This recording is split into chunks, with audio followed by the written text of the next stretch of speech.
Middle east में तनाव एक बार फिर से चरम पर है, जहां एक तरफ इजराइल के लेबनान में हिजबुल्लाह पर लगातार हमलों से लगातार बिगड़ते जा रहे हालात, तो वहीं दूसरी तरफ अमेरिकी राष्ट्रपति डोनाल्ड ट्रंप की कथित दखल अंदाजी ने इस पूरे समीकरण को और उलझा दिया। दावा है ट्रंप और इजराइल के प्रधानमंत्री बेंजामिन नेतन्याहू के बीच फोन पर तीखी बहस हुई है, जिसमें ट्रंप ने हमलों को लेकर कड़ा रुख अपनाते हुए कहा है कि इन कार्रवाइयों से अमेरिका ईरान शांति वार्ता खतरे में पड़ रही है। ट्रंप ने नेतन्याहू को फोन पर बुरी तरह क्यों लताड़ा? क्या ट्रंप ने नेतन्याहू को कहा तुम पागल हो चुके हो? इजराइल के विनाशकारी हमलों के बीच ट्रंप की एंट्री। सबसे पहले हमले की ये तस्वीरें देखिए। ये तस्वीरें तब हैं जब ईरान को लेकर अमेरिका डील करने की कोशिश में है।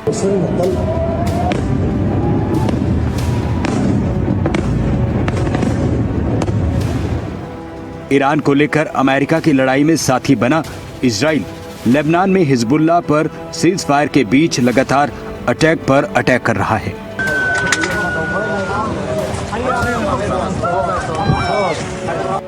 एक तरफ वॉशिंगटन की बंद फाइलों में अमेरिका और ईरान के बीच समझौते की इबारत है, लेकिन दूसरी तरफ जमीनी हकीकत इन दावों के परखच्चे उड़ा रही है।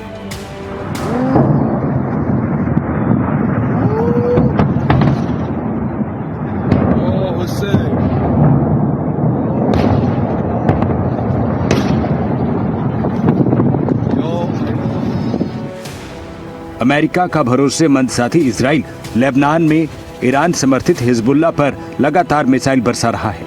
लेबनान का बैरूत शहर धमाकों से दहल रहा है। सवाल है, क्या एक तरफ शांति की बात और दूसरी तरफ युद्ध की ये आग किसी बड़े खेल का हिस्सा है? क्या इजराइल के ये हमले अमेरिका ईरान की डील को पूरी तरह फ्लॉप करेंगे? ये तस्वीरें तब हैं जब अमेरिकी राष्ट्रपति ट्रंप ये दावा कर रहे हैं कि ईरान को लेकर वो जल्द डील करने वाले हैं। हालांकि दावे के बीच इजराइल ने बीते कुछ घंटों में ईरान के प्रॉक्सी नेटवर्क हिजबुल्लाह पर लेबनान में ताबड़तोड़ अटैक किए हैं। लेबनान में इजराइल की मिसाइलें बरस रही हैं। बैरूत धुएं के गुबार में डूबा है। वॉशिंगटन से तभी एक फोन कॉल आई जिसने पूरी दुनिया के होश उड़ा दिए। अमेरिका के राष्ट्रपति डोनाल्ड ट्रंप और इजराइल के प्रधानमंत्री बेंजामिन नेतन्याहू के बीच गंभीर और तीखी बहस फोन कॉल पर हुई। ट्रंप ने नेतन्याहू पर इस बात को लेकर भारी दबाव बनाया कि इजराइल के लेबनान के हमलों की वजह से अमेरिका और ईरान की शांति वार्ता पूरी तरह से पटरी से उतर रही है। ट्रंप और नेतन्याहू की फोन पर गंभीर और तीखी बातचीत हुई। ट्रंप ने फोन पर चिल्लाते हुए नेतन्याहू से कहा, तुम क्या बकवास कर रहे हो? ट्रंप ने बेहद सख्त लहजे में कहा, तुम पागल हो चुके हो।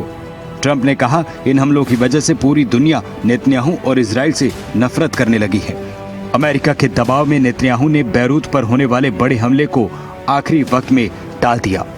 नेतन्याहू ने बैरूत की तरफ बढ़ रहे इजरायली सैनिकों को रास्ते में वापस मोड़ लिया। ट्रंप ने नेतन्याहू को जेल जाने का एहसान याद दिला दिया। ट्रंप ने नेतन्याहू को सीधे शब्दों में कहा, मैं नहीं होता तो तुम अब तक भ्रष्टाचार के मामले में जेल की सलाखों के पीछे होते। ट्रंप ने दो टूक कहा, अमेरिका लगातार इजराइल और नेतन्याहू का बचाव कर रहा है, लेकिन इजराइल कूटनीतिक मर्यादाएं लांघ रहा है। ट्रंप ने गुस्सा दिखाते हुए कहा कि इजराइल के हमलों की वजह से ईरान ने अमेरिका से बातचीत रोक दी है, जिससे महीनों की मेहनत पर पानी फिर रहा है।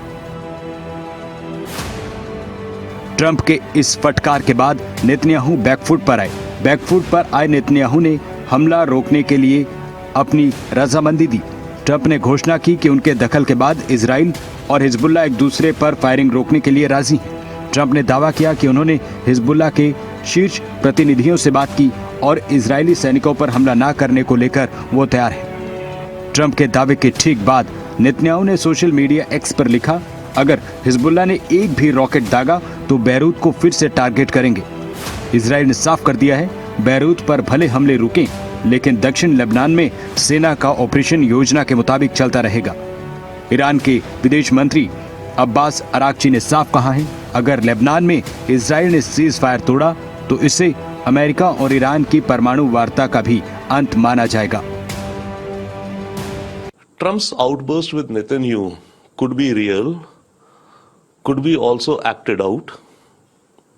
If it is acted out, it could be a method to improve his position in the bargaining with Iran. Trump could tell Iran that, look here, I'm pushing back Netanyahu publicly. Now you also give me some compromise. So that could be very well a smart way to build up a bargaining chip with Iran. That is one. But on the other hand, I think it clearly is a warning bell for Netanyahu.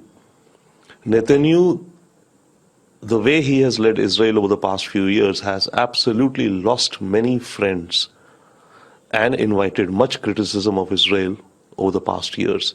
And there is no doubt that Trump has protected him. In fact, Trump told Netanyahu in this phone call also that he protected him from the corruption charges in which Netanyahu could have gone to jail. Trump के भारी दबाव के बाद Benjamin Netanyahu back foot पर तो आए, लेकिन middle east का ये बारूद शांत होगा, इसकी उम्मीदें बेहद कम है। ब्यूरो रिपोर्ट, खबरें अभी तक।